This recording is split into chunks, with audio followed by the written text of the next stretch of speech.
गुरु की बातों का पालन करने पर हमारी सभी परेशानियां दूर हो सकती है और जीवन बदल सकता है। गुरु का स्थान देवी देवताओं से भी ऊपर माना गया है। गुरु की बातों का पालन करने पर किसी का भी जीवन बदल सकता है।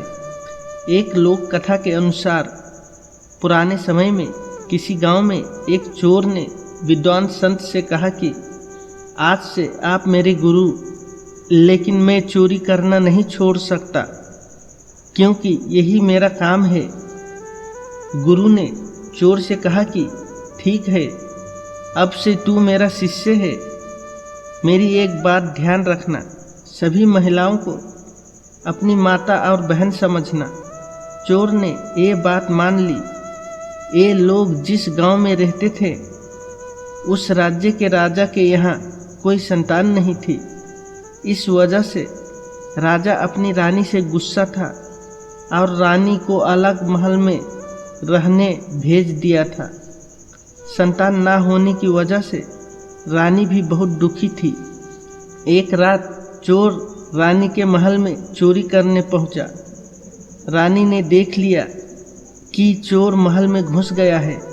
महल के चौकीदारों ने भी चोर को देख लिया और उन्होंने राजा को खबर दे दी। रानी ने चोर से कहा कि तू यहाँ कैसे आया? चोर ने जवाब दिया, मैं घोड़े से आया हूँ। रानी बोली, मैं तेरे घोड़े को सोने चांदी से लदवा दूंगी, बस मेरी एक इच्छा पूरी कर दे।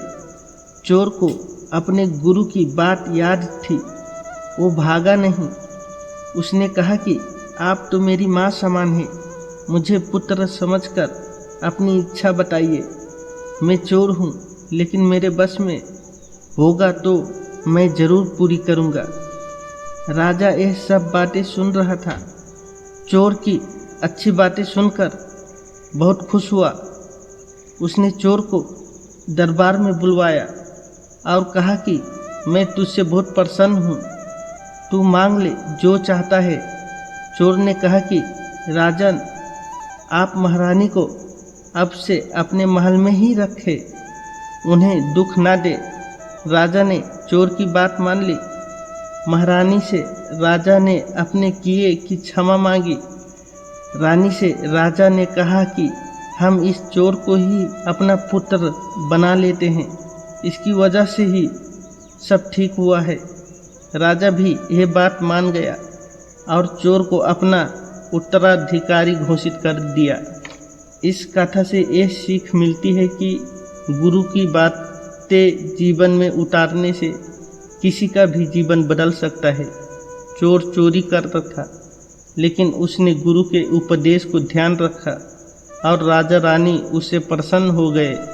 एक चोर का जीवन बदल गया।